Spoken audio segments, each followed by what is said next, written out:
guys, it's Zaneta again. Are you planning to go to London? You want to see the city but you don't know what to start with? You are looking for some advices? Good, you are here, because today I'm going to give you my top 10 advices for tourists in London. Advice number 1.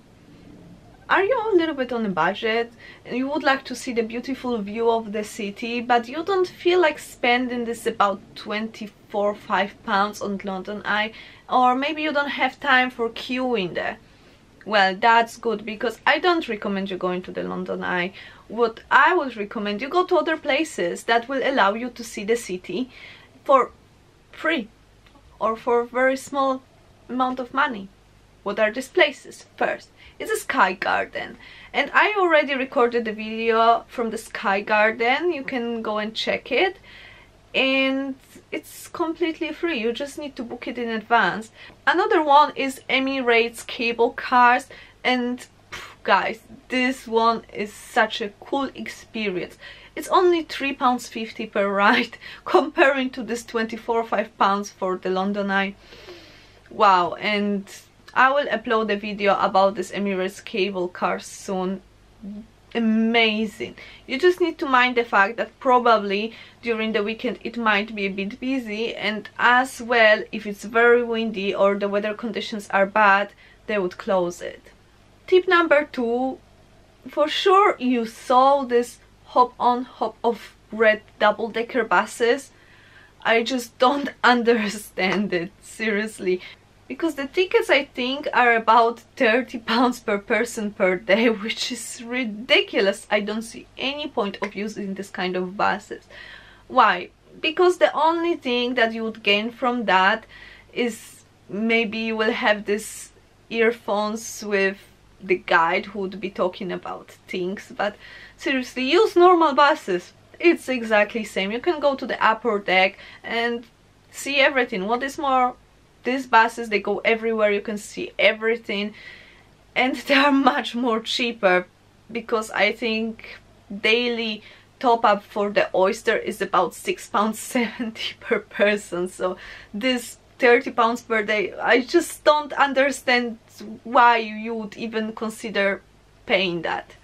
Tip number 3. If you are really tempted to go to these very famous places, well, try to avoid going there on the weekends, because weekends are the rush hours. You're gonna be waiting in the queue for at least 1.5 hours, and if you are sightseeing London, you don't want to waste your time in a queue. So if it's possible, try to go there during the weekdays and maybe in the morning. That will be, I think, the best time. My tip number 4 is, like, you don't always have to take the public transport to go somewhere, especially the tube. As we know, tube is the fastest way to commute from the place A to the place B, but in the city center the tube stations are very close to each other, which means it will take you more time to go down there, take the train, go out on the first or the second station, and go out from the station, rather than walking somewhere. So consider just walking, because what I say, it's nice to be first lost in the city, because you see new things that you would never expect, and second, this small walk will not kill you. It's good for your health, and also you can see something that you will not find in the travel guide. Tip number 5 is where to exchange the money. I trust you guys, you are clever enough not to exchange the money at the airport, okay? Because they will rip you off.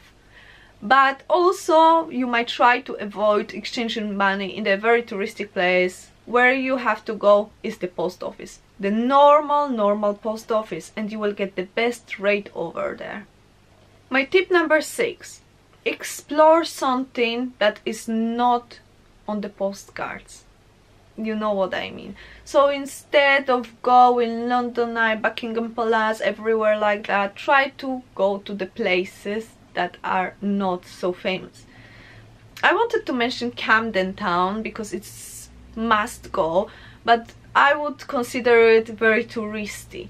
Oh, there are also places that are not so much touristy, like Brick Lane Market, and Guys, Brick Lane Market is a bomb. Amazing place for food, amazing place to buy things from the small artists, but also if you love the vintage second-hand things, you have to go there. This is heaven.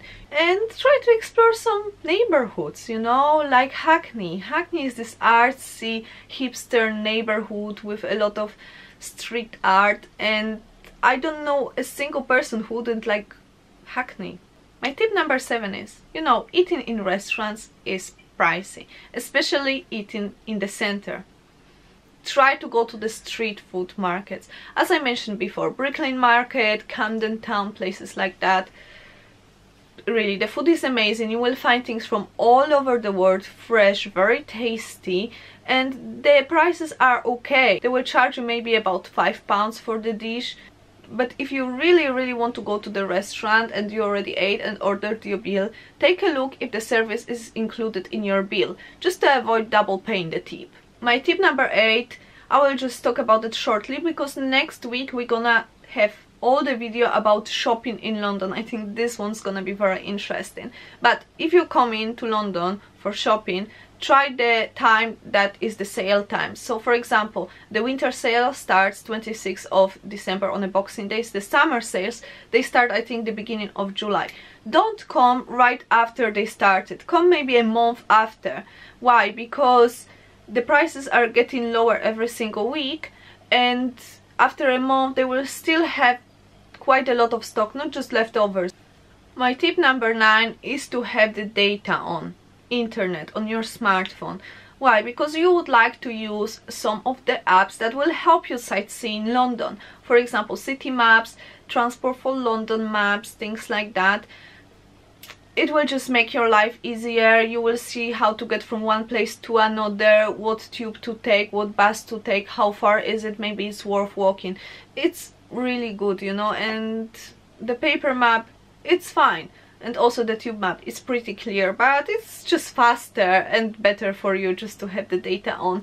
And from my experience, there is the Wi-Fi all over London, in shops, cafes, restaurants, things like that, but sometimes it's just not working. It's not strong enough for the amount of people who are using that, so better to have your own data. Okay, my last tip, tip number 10, is, I know guys you are tourists, but try not to act like a tourist. Why? For everybody's comfort, for your comfort, that people will not be rude to you, and for the comfort of the people who live in London and they have to share the space with you. What do I mean by saying don't act like a tourist? First thing, try to keep yourself on the right hand side. On the right hand side we are standing, on the left hand side we are walking. And the worst thing that we can see in London is that there are two people, for sure the tourists, because nobody who lives in London does that, okay, who are just standing right next to each other, and somebody is rushing and cannot pass because they are blocking it. Another thing, don't jump the queue. Don't jump the queue. Never. Don't even think about jumping the queue. Don't ask me why. Just don't jump the queue. At any time, if you have your backpack with you and you are going to take the tube, well, try to take the backpack out of your shoulders and put it on your feet or something like that. First, it's more safe because they can steal from you there, because it's very like crowded and you will not even notice that something is missing or they're doing something with your backpack. Second thing, it takes quite a lot of space, especially if the backpack is big, like this touristic backpack. So, you know, it's taking space that could be used by other person, or you can smash somebody's face with this backpack, which is not nice neither. Just take it off, put it on your feet.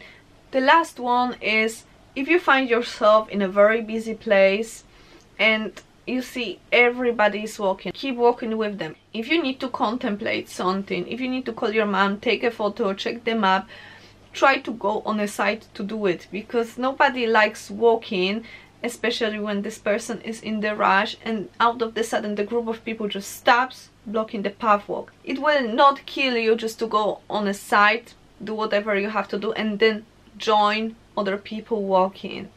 Okay guys, that's I think everything I want to tell you about traveling to London. Thank you for watching this video. If I helped you, please give me some thumbs up, comment down below, subscribe my channel, and see you next time. Bye bye.